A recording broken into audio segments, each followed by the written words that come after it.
I'm live now? Okay. Well, welcome to Santile versus Terifire. I'm your caster Pill.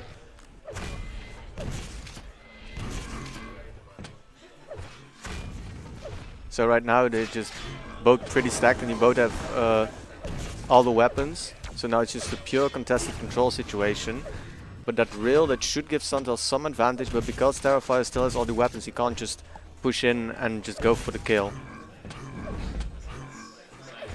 And also, like, I imagine that both of these players are going to be respecting each other's aim a lot, because they both have really good aim. I think Santile is a bit more rounded as far as the aim goes, while Terifire is very much a specialist. Like, his LG is amazing. And just look at Santile move, so beautiful. Oh, important rail, because now Santile just can't go berserk and start stringing spawn flags together.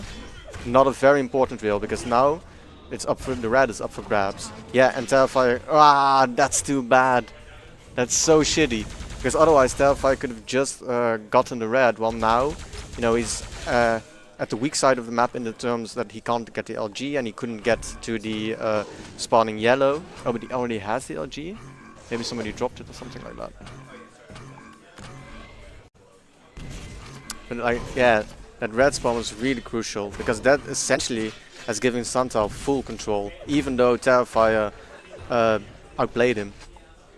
So you can also argue like that Terifire should have been aware that Santile could have spawned the red and he should have denied it by moving so that that spawn point would be excluded. Yeah, but now he has to do stuff like that. Now he just has to like hide and wait around and hope to hit rails to deal unreturned damage. But yeah, if he trades damage, obviously it's worse for him.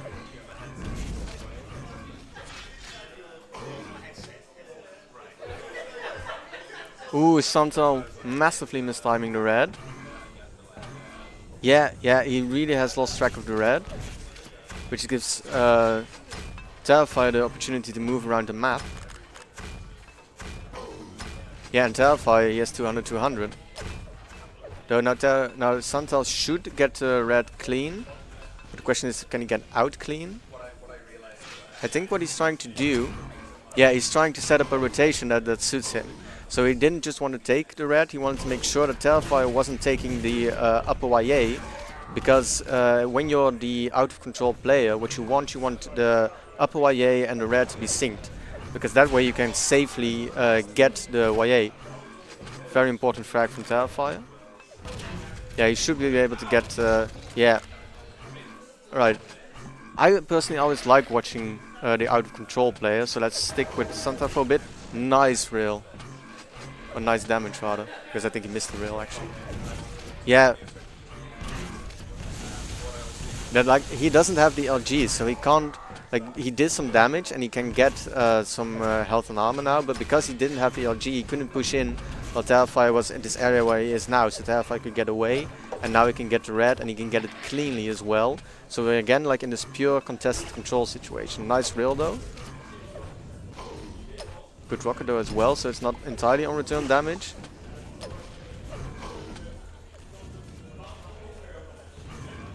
Ooh, yeah, that was a mistake. Now Terifire, again, he can get the red. And Santile, like, he's not in a position to challenge, and he didn't have the rocket launcher, so he couldn't really fight in that area either.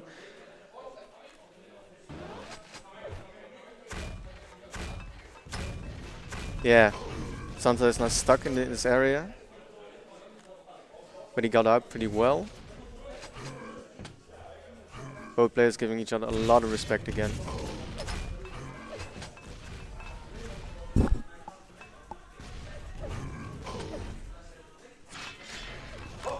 Terifire decided basically that, alright, he already has the red and he had a pretty strong stack as well, so he decided it was more important to maintain position rather than challenge for the red. And Terifire really hates or at least when I used to play him a lot, he really hates the close quarters fight on the red, because he feels it's kind of like a lottery, which in a sense it kind of is.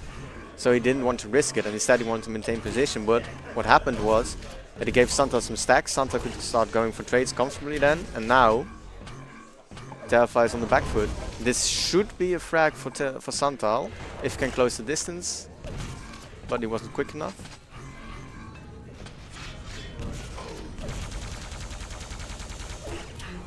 Nice reel. So again they traded reel, so it's again just an equal situation though. Now it's about whether Terifire can damage Santile or not. And for Santile it's about finding Terifire and converting this enormous stack that he has into actual frags. Because 4 minutes, it's like the clock is starting to tick on this map. On this map you can get a lot of frags really fast if you have very strong control. And Santile should be getting to that point right now. Yeah, because right now Terifire doesn't have any of the weapons. Santile has a perfect rotation, so now it's all about how many frags Santile can get. He wants to push the advantages as far as he can possibly can. But there's rockets, those might change things. But Santile still has the weapon advantage, though I think Terifire just picked up the LG. And he should have the rail as well. Where did he go? I think Santile was confused for a bit as well. Now Terifire has managed to mess up the rotation. It's not ideal for him, because Santile can still go back from the red and try to deal damage at the upper YA, or he can make a play to try to delay the upper YA again and lock Terifire out of the red room. But Terifire doesn't decide to use it because he already has a pretty decent stack.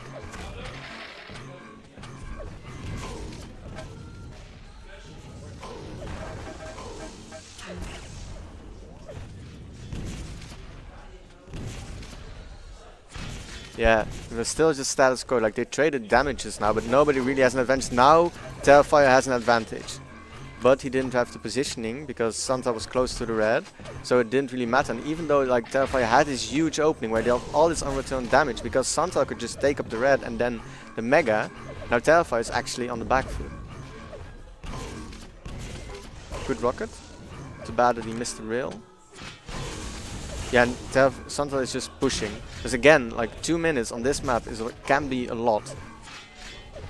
He was hoping to catch Terifire out. Yeah, very important rail. He should just push in for the frag now. But maybe he doesn't realize how low Terifire really is. Good rocket jump. Very creative.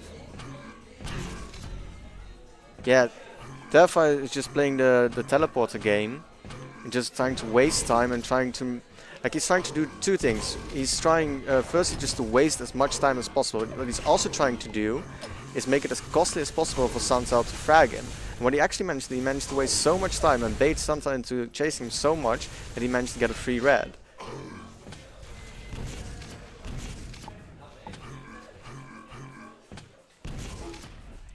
Good rocket. Important rocket as well, because now he can push in, yeah? Yeah. Oh, the worst possible spawn. That sucks so much if you're Terifire. Yeah, because now Santile should be able to push in here again. Yeah, and bam. And now, everything I was saying about how the clock is really starting to play a big role at this point, that's all reversed obviously. And Santile, he has all the weapons. And so the first thing that Terifire needs to do, first he needs to get a clean frag, so Santile doesn't have any weapons anymore. And then he needs to start converting, and yeah, what Santile can do is Santile can just like do stuff like this. Just, you know, go full Polish, because back in the day Polish people always used to stand here and spam their nades. Yeah, like this is obviously like if you're doing this in just like a regular game, this is kind of lame, right? But obviously Santile just really cares about how well he does. And yeah, this is like such a shitty position because Terifire can't push in here without taking a load of damage and maybe even dying. Ooh. Yeah, now it's all about where Santile spawns. And the best possible spawn. Yeah. Oh, but very nice air rocket for Terifire. Yeah, and now it's really bad actually for Santile. Because now he goes into the overtime with Terifire having all the weapons full control. And now he really needs to make something happen.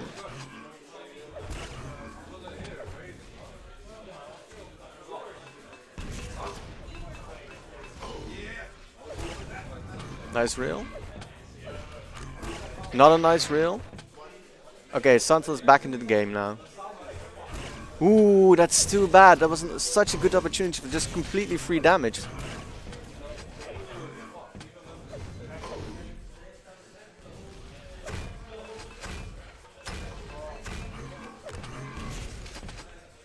He's mistiming the red a little and he got punished for it by the rail.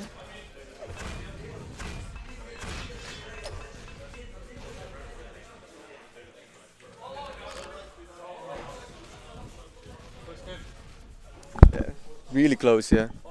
Yeah, sorry, somebody just was talking to me that it was really close, which it obviously is. But now Santile has a definite stack advantage, though it's not enough that he can just push in and have his way with Terifire, so to speak. And Terifire, like, he knows how to play this map. He knows the positions to pick where it's just the costliest possible engagement for Santile. And Santile obviously knows, and Santile also knows that if he goes into a fight where Terifire can just deal a lot of damage at first, like maybe he loses the fight even though he has like a huge stack advantage. Important rail though, very important shaft damage. Yeah, this should be GG. A nice sportsmanship from from both of them, but this should definitely be GG, yeah. Very close game. Closer than I expected actually, because Santile, in my view at least, Santile and Kane are just the best players right now. And I expected actually that that Santile would be more dominant. But this is also likeTerifire's very best map. So now we're going into maps that Terifire is less comfortable with. Though obviously, like I think they're playing CPM 22 next, which obviously Terifire he plays. If you play CPM, you know 22 like the back of your hand. There's just no way around it. And since we were on Terifire, since we were on Santile rather, the entire game, we're going to start off on Terifire this time. To be honest, I'm also kind of biased because I've known Terifire and Santile both for a really long time, but I kind of came up with Santile, and like then suddenly I didn't play for a while, and suddenly he was like an absolute god. Very strong start for Santile.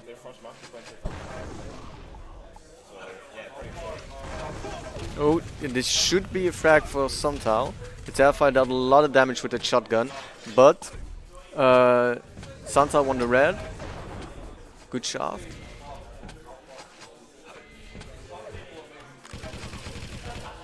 Yeah. So now, this is like where duo really gets interesting in my opinion, because to an extent, playing in control is just like running your routes and playing your angles. Well, you know, which you can really tell. What makes a good dueler, I think at least, is his out of control play. And you can tell with Terifire, like he had a really bad start, but he's making just very costly for Santile. But now, yeah, now we have to switch to Santile. But Santile has just such a strong start, and yeah, he has all the weapons. Amazing jump. I love that jump. A little bit of Santile's defrag background coming out. Again. Oh, too bad that he missed that rail, because now Terifire just dealt a lot of free damage and Santile has to retreat. Yeah. Too bad that he didn't manage to do any damage, and oh, Terifire sneaks up on him. Let's switch to Terifire. Neither player has a lot of control, but obviously Terifire has the position, so now he can swing back to the red and just like, if he wanted to, he could probably just charge up it. Yeah, and he does. And like obviously, like, oh wow, great shaft from Santile. That's the risk when you do that. That's always because like you have such a strong positional advantage when you're standing on top of those stairs that even like if you don't have anything, you can just shave off so much stack that it can become an equal fight again. Especially like if you have such consistent aim like Santile does. And Terifire just kind of like bungled things there. Oh, very nice rocket. Too bad that he missed that rail.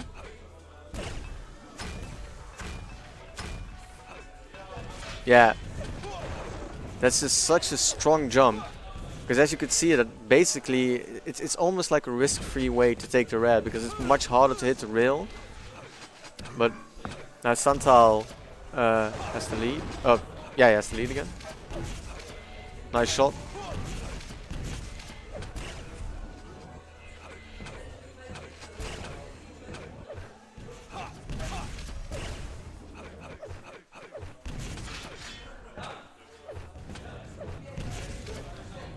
So again, Terifire just wants to force an engagement where he can do a lot of damage, and he doesn't even necessarily want to kill, but he just wants to disrupt Santile's control enough that then when on the respawn, when he has health, he can just grab a weapon, because the weapon spawn is only 5 seconds on this map, and just charge in again.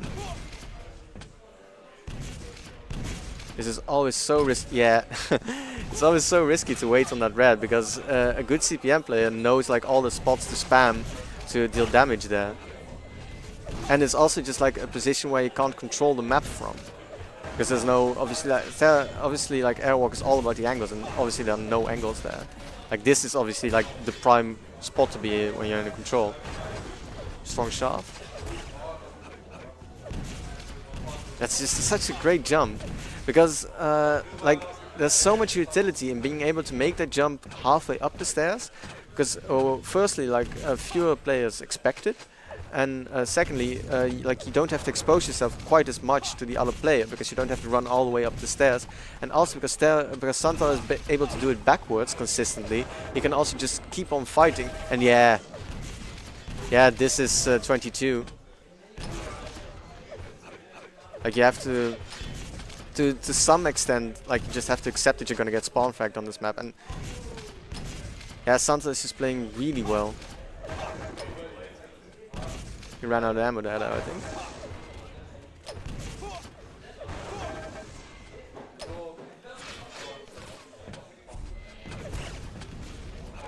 He probably shouldn't have necessarily gone for the rail there, but obviously like he can afford it. Because like really he hasn't really been in all that much trouble so far. Even when he isn't in full control, Terifire just still I can't do. Damn, that shaft. Like that shaved off the entire mega just right there. And that's something that Santile, especially on this map with the mega, does a lot. Where what he doesn't just try to take the item, but rather he just leaves it up on purpose, because his aim is so good and his positioning around that fights are usually like in such a way that like when the enemies. Damn, dude. This is hard to finish my train of thought when Santile is just playing so awesome. Like, that was just another example right there. Terifire, he doesn't have the hit scan weapons right there, so he can't really fight in that open area while Santile has high ground. So, by leaving up the mega right there, Santile just basically, when he has the LG and the rail and the opponent doesn't, he basically just gets free damage, and often that damage is worth a lot more than just that extra 100 health.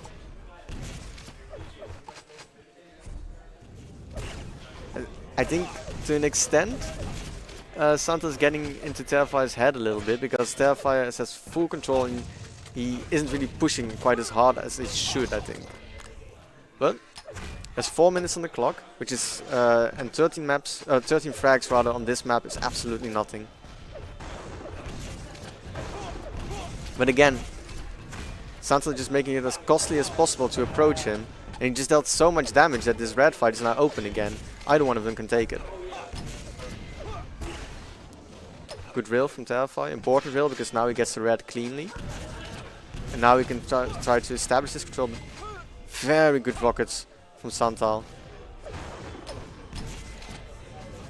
Yeah, and suddenly Santile is in the drive seat. But yeah, he really shouldn't have switched to the rail there. Because even if he hit, I don't think Terifire would have died. And it just gave Terifire so much free damage that again, like this red fight is up in the air again. Though, obviously Santile had the better positioning.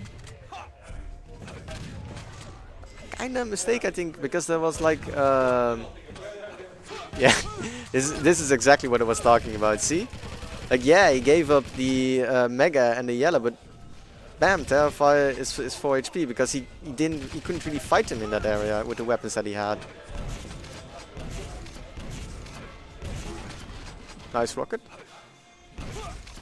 Oh, this is too bad. Yeah, because now he has to scrounge for health first before he can just go for a fight. But luckily for him, the mega spawns right in front of him. Yeah, and Santarada has a really bad spawn. Yeah, see? Like, Santa has nothing right now, and Terifire is, I wouldn't say afraid, but yeah, he just respects Santal's aim so much that he doesn't really push, and because of that, Santal, I think, is just going to get the red right now.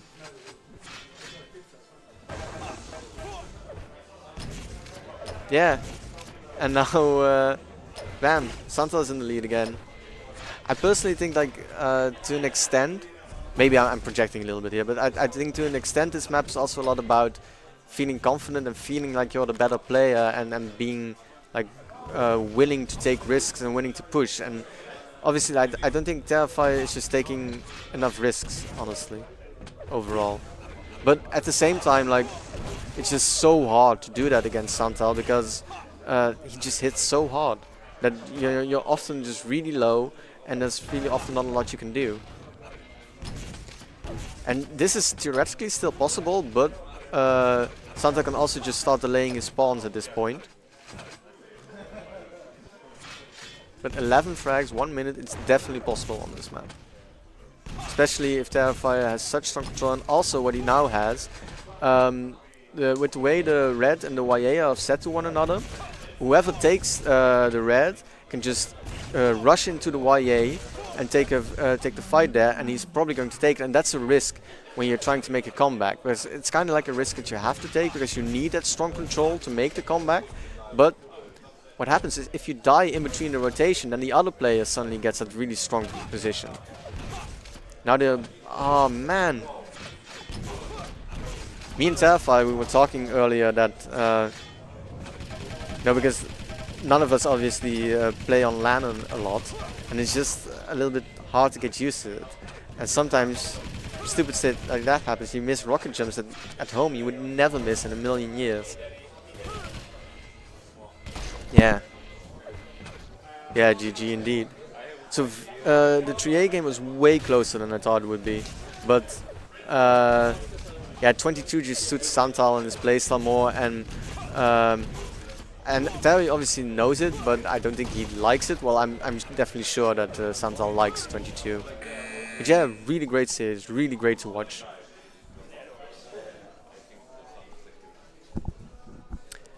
So yeah, I don't know what games are coming up next. Okay, I just heard we're going to a break, and yeah, we're probably all going to get food at this point. But